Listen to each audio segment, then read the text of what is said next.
Alrighty, trying out my Ryzen 5 1600, 16 gigabytes of RAM at 2666 clock speed, the HD 7850 AMD graphics card with the newest drives, just to show that Ryzen is actually still trying to keep these things working. So what we're going to do is we're going to start off with all high. All epic will not work on this card whatsoever, it is way too weak. But we're going to try all high. Unlimited frames, full HD.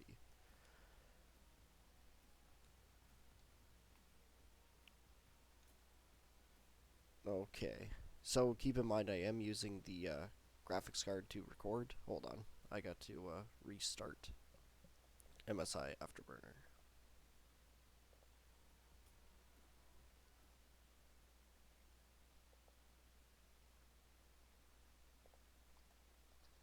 Just keep an eye on the usage.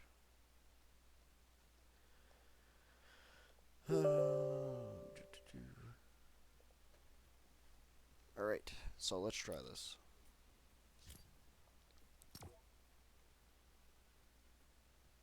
This is by no means a great gaming PC, but I'm going to show you guys what sort of FPS you guys can get with a good processor and a crappy graphics card, in case you guys are on the fence about buying a more of a high-end high-end CPU, but you don't have the money for the graphics card.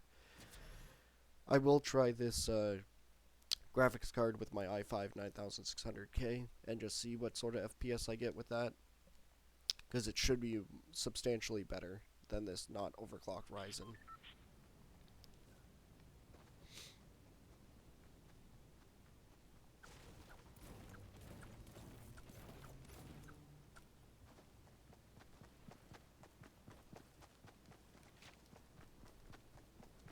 Now this setup should just beat an Xbox One in terms of FPS,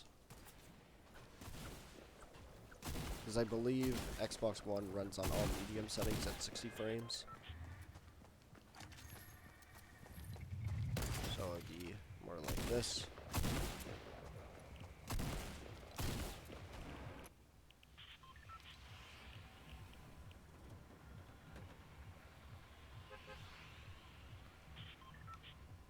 So yeah, it just beats an Xbox.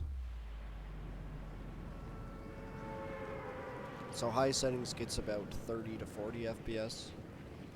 Medium settings usually sticks around, I would say the lowest I see is 50, and the highest I see is probably about 80.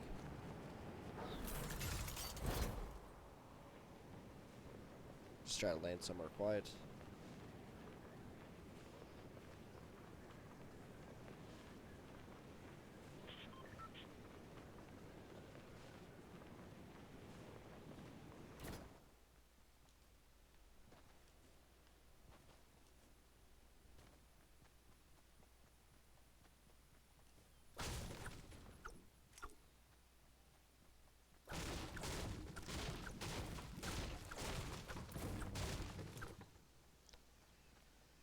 Alrighty, let's try changing some of these settings up.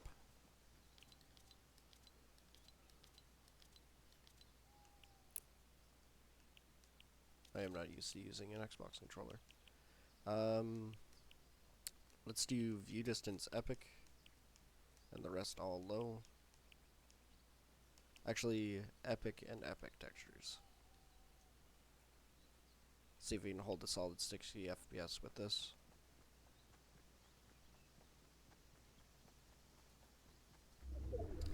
Alright, it is now completely loaded, so this is it. So yep, we're holding a solid 60 FPS with just this. Let's try lowering some more settings.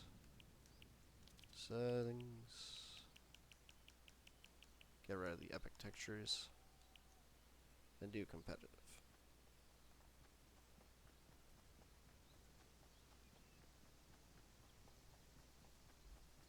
80 FPS.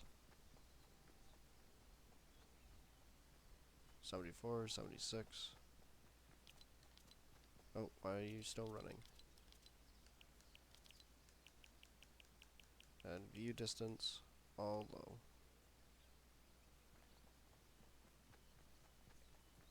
Now keep in mind there is no overclocking this CPU whatsoever. I will do a video on overclocked before I take this GPU out to see if I can pull it up to 100 FPS.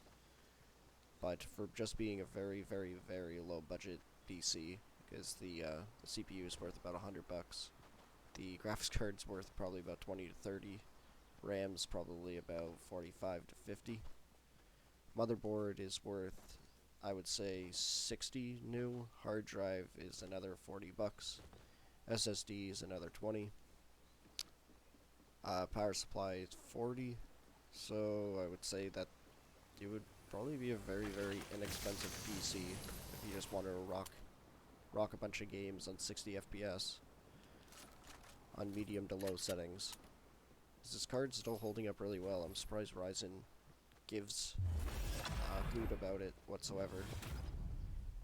Nvidia constantly tries to kill other cards, and Ryzen tries to keep their cards going for as long as possible. And I have to say that this card still keeps up. If you had a 75Hz monitor, you would probably be pretty happy. I'll try some more games if you guys want.